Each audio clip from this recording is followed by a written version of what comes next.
Good morning, my friends. And yes, it is morning. I guess you can tell that it's morning. Um, just wanted to get started early today. I'm going to be doing chapters 10 and 11 this morning from Brian's Winter. I'm hoping that everyone is having good holidays, and let's get started. Chapter 10, Brian's Winter. A great weight, something heavy on him. His mother was calling for him to come back. He was little again, a small boy, and playing outside. And his mother was calling for him to come inside. But he couldn't move because there was this huge weight on him, holding him down, keeping him from coming home. Brian opened his eyes slowly, closed them against the brightness and the pain in his forehead, then opened them again. It was, he thought, the same world. Snow all around, bright sun. He was breathing, had a pounding pain in his forehead. It reminded him of the plane crash and had what had appeared to be an entire cow moose in his lap. He twitched when he looked down at her. Her eyes still looked mad and her head plowed against his chest. But he realized she was dead. He started to examine his own situation. Nothing seemed to be broken. He could not at first believe this, and moved his arms and legs several times to make certain, then squirmed his way out from beneath the moose. She was lying half on him, her head on his chest, pushing him back, and when he stood, it was the first time he got a long look at how big she was. From nose to back end, he guessed a good 8 or 9 feet, maybe more. That's like 3 yardsticks, okay, you guys? 8 or 9 feet. He paced her off and came up with 4 paces in length, counting her legs, which were sticking out a bit. Maybe 10 feet. And she was taller at the shoulder than he stood. He wondered for a moment if she was the same moose that had attacked him earlier in the summer, and tried to feel that she was, tried to feel some animosity toward her. But the truth was that killing her made him sad, elated and sad all at once, as he had been with the wolf-killed doe. She was ugly and beautiful at the same time, lying there in the snow, blood from her chest wound smeared where she lay, an ugly, beautiful animal. And she was ended now. He had killed her, ended her life so that he could live, and he felt as bad as he felt good. He turned away for a moment, shook his head, then turned back. There was much work to do, and for a moment he thought it would be impossible. It was perhaps half a mile back to camp, and there was absolutely no way he would be able to drag her. He tried lifting a back leg, and it was all he could do to get it off the ground. Dragging her would be simply impossible. She must weigh 600 or 700 pounds. He would have to cut her up here and take her back to camp in pieces, and that nearly stopped him. How, he thought, do you cut a moose up? Never in all his life had he ever thought about cutting a moose to pieces. Where did he start? There were no dotted lines the way there were in the diagram in the meat market. He thought on it a full 5 minutes, looking at her lying there, and finally realized he could do nothing until she was skinned. He used the knife to slit the hide from the neck down the chest and belly to the back end. He had cut around the lance, which had broken off after driving into her, and the arrow shaft still sticking out because they wouldn't pull free. The skin came away harder than the doe, was thicker and had to be cut loose as he skinned, peeling it back half an inch at a time, all along her body. When he cut along the belly, the knife slipped and cut the membrane holding the stomach in, and her guts fell out on his feet, steaming, and he went ahead and pulled them the rest of the way out, amazed at how much there was inside her. The liver alone weighed more than 2 rabbits, and he set it aside to cook later. With the guts out of her, she was easier to move. Still very hard, but some easier. And he quickly developed a rhythm for skinning. Pull on the hide, slide the knife along. Pull, slide. Pull, slide.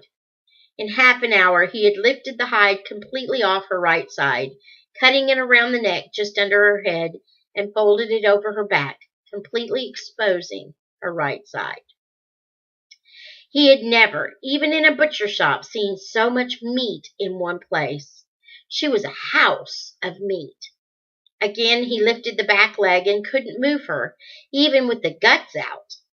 But as he lifted the leg, he noted that there seemed to be a seam where the leg joined the body, a junction. And he put the knife there and cut the leg, lifted away from, He put the knife there and cut, and the leg lifted away from the body. He kept lifting and cutting all around the top of the back leg, pushing up as he did so until it was joined only at the hip socket, which rotated freely, and he cut around the socket with the knife, and it popped loose and the leg lifted completely away. Just that. Her back leg was heavier than the dough, and he realized it would be hard to get the leg back to the shelter. This would be a long job. He decided to pull the leg back and then return. He decided to pull the leg back and then return to finish up an all-night job, and it would be cold. He took off the leg and used nearly 20 minutes just to pull it to the shelter, and was almost exhausted when he got there. He stored it along the wall and went back to where the body of the cow lay. It was now midday, and he was starving. He took 15 minutes to gather wood and start a fire near the carcass, and when it was blazing well, he cut a strip of meat from the rump near where he'd lifted the leg off and hung it over a stick so that it was nearly in the flames. He went back to cutting and skinning while it cooked. He cut away the right front shoulder. It lifted off much the same as the rear leg. The shoulder blade cutting away, and then the leg, and he dragged it back to camp, and when he returned, the meat on the stick was perfect, burned a little on the outside, and cooked clear through. He cut pieces off and ate it standing there, looking down at the rest of the cow, and he thought he'd never tasted meat so good. It was better than deer or rabbit, or fool birds, better than beef. And there was fat on it, more fat than the dough had, and he craved fat. Ate one piece of fat alone that was hanging on the side of the meat, and had cooked separately and still craved it. He cut 2 large pieces of fat off the carcass and hung them over the fire to cook while he went back to work. With the right legs gone, she was lighter, and by lifting the legs on the ground, he found he could just roll her over to get at the uncompleted side.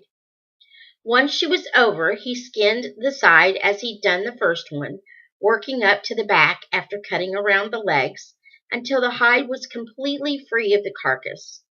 Then he cut the legs loose, dragged them one at a time back to camp, and returned to the body of the moose in darkness.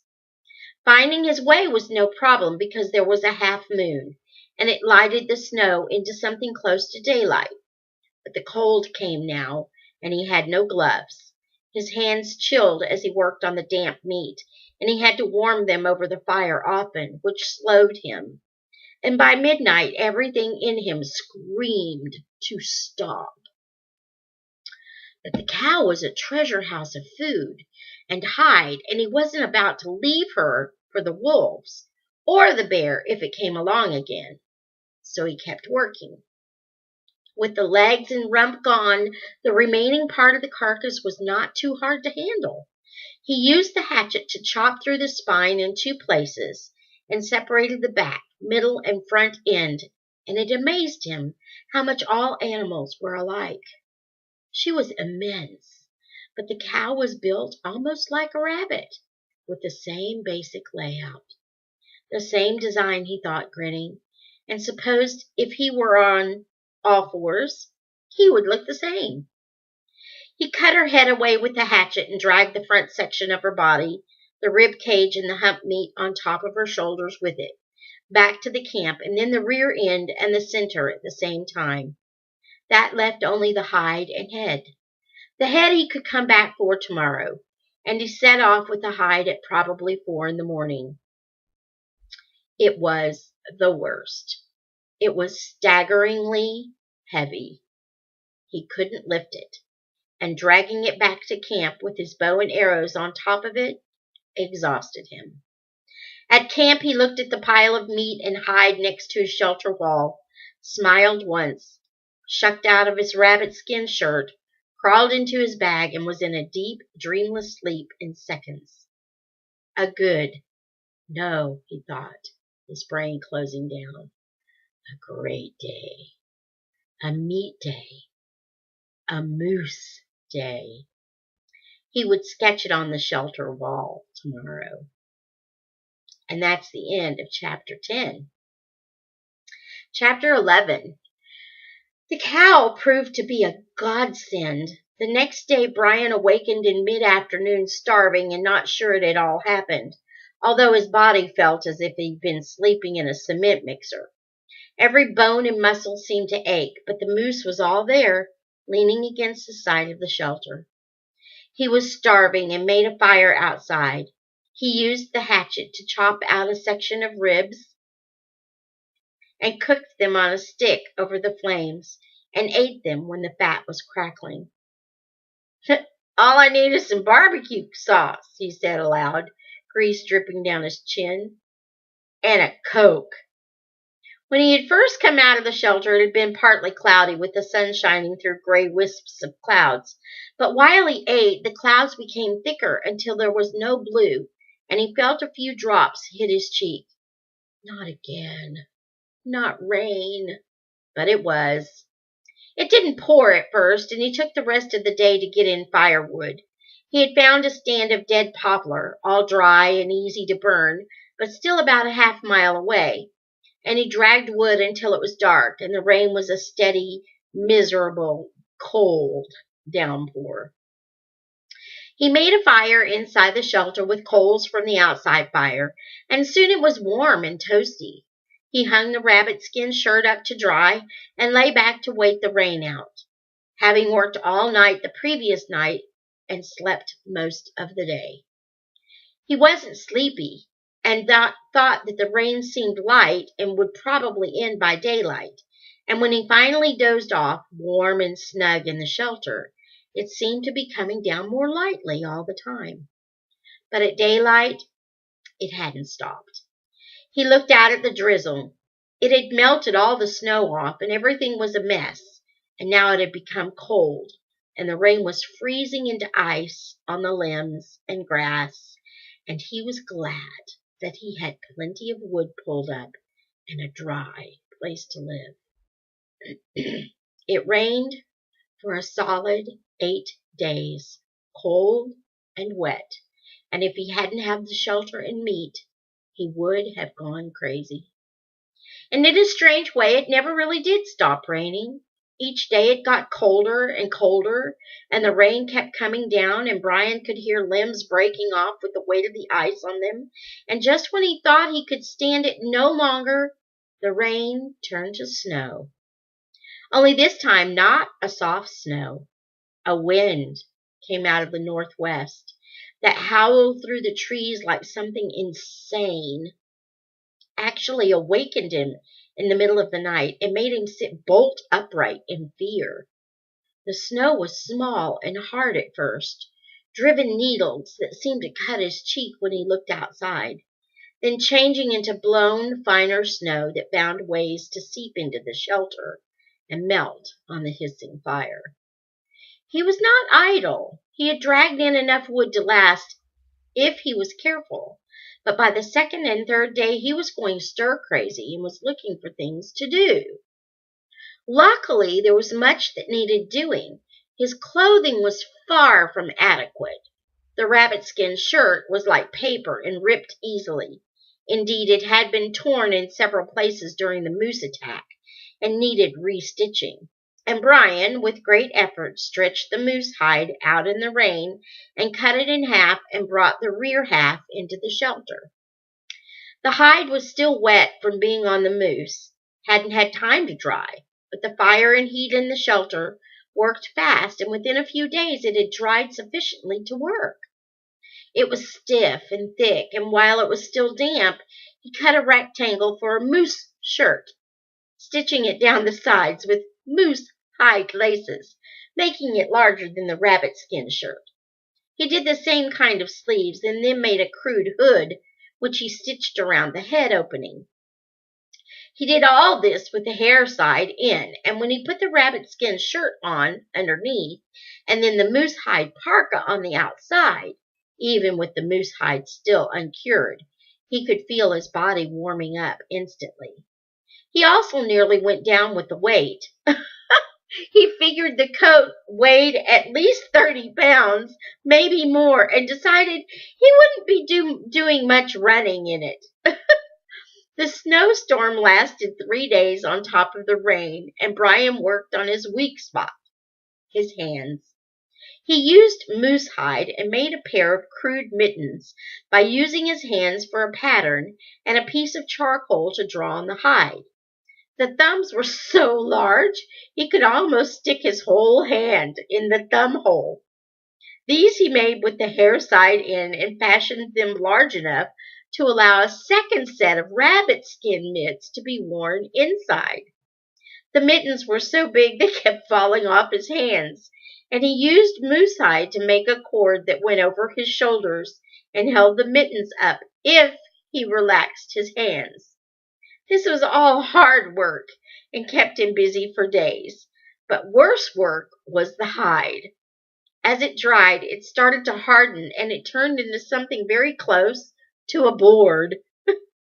He worked it back and forth over a rounded piece of wood as he had done with the lacing, and this process, trying to soften the dried moose hide, took longer than sewing up the clothing, and in the end he had to settle for less than he wanted. He had the hide loose where it counted, in the armpits and elbows and the hood, but much of the rest of it was only half supple, stiff enough so that he felt as if he were wearing a coat of armor, and still stiff though he worked on it for hours when at last the storm ended. Brian expected to be snowed in, but in fact it was only 8 or 9 inches deep. It had been a fine driven snow and hadn't accumulated to any depth, but it was blasted into everything. Many of the trees had a full 6 inches sticking out to the side of the tree where the snow had been driven by the wind. It was still beautiful in the sunlight, but had a different look from the last. Fluffy snow, and it was cold, a deeper cold than before.